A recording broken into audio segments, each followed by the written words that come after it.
بے شک ایمان والے کامیاب ہو گئے جو نماز میں عجز و نیاز کرتے ہیں اور جو بیہودہ باتوں سے منہ موڑے رہتے ہیں اور جو زکوٰۃ ادا کرتے ہیں اور جو اپنی شرمگاہوں کی حفاظت کرتے ہیں مگر اپنی بیویوں سے یا کنیزوں سے جو ان کی ملک ہوتی ہیں کہ ان سے تعلق قائم کرنے میں انہیں ملامت نہیں، اور جو ان کے سوا اوروں کے طالب ہوں وہ اللہ کی مقرر کی ہوئی حد سے نکل جانے والے ہیں، اور جو امانتوں اور اقراروں کو ملحوظ رکھتے ہیں اور جو نمازوں کی پابندی کرتے ہیں یہی لوگ میراث حاصل کرنے والے ہیں، یعنی جنت الفردوس کے وارث بنیں گے، وہ اس میں ہمیشہ رہیں گے۔ اور ہم نے انسان کو مٹی کے خلاصے سے پیدا کیا ہے، پھر اس کو ایک مضبوط اور محفوظ جگہ میں نطفہ بنا کر رکھا، پھر ہم نے نطفے کا لوتھڑا بنایا، پھر لوتھڑے کی بوٹی بنائی، پھر بوٹی کی ہڈیاں بنائیں، پھر ہڈیوں پر گوشت پوست چڑھایا، پھر اس کو نئی صورت میں بنا دیا۔ سو بڑا برکت والا ہے اللہ جو سب سے اچھا بنانے والا ہے۔ پھر اس کے بعد تم مر جاتے ہو،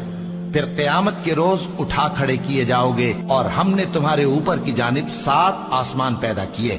اور ہم خلقت سے غافل نہیں ہیں۔ اور ہم ہی نے آسمان سے ایک اندازے کے ساتھ پانی برسایا،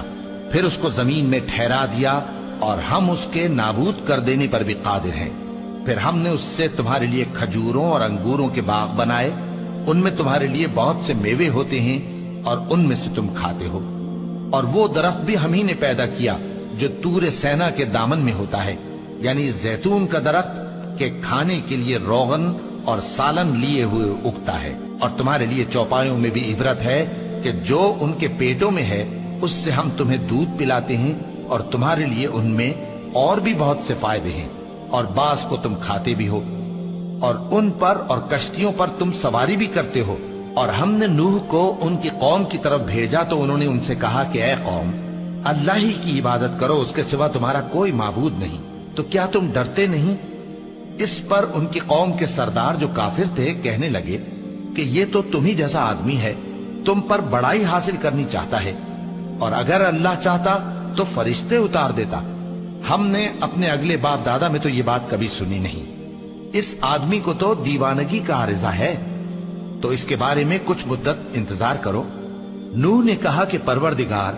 انہوں نے مجھے جھٹلایا ہے، تو میری مدد کر۔ پس ہم نے ان کی طرف وحی بھیجی کہ ہمارے سامنے اور ہمارے حکم سے کشتی بناؤ۔ پھر جب ہمارا حکم آ پہنچے اور تنور پانی سے بھر کر جوش مارنے لگے تو سب قسم کے پالتو حیوانات میں سے جوڑا جوڑا یعنی نر اور مادہ 2 کشتی میں بٹھا لو،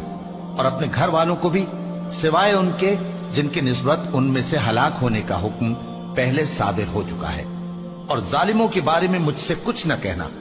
وہ ضرور ڈبو دیے جائیں گے۔ بس جب تم اور تمہارے ساتھی کشتی میں بیٹھ جاؤ تو اللہ کا شکر کرنا اور کہنا کہ سب تعریف اللہ ہی کے لیے ہے جس نے ہم کو ظالم لوگوں سے نجات بخشی۔ اور یہ بھی دعا کرنا کہ اے پروردگار،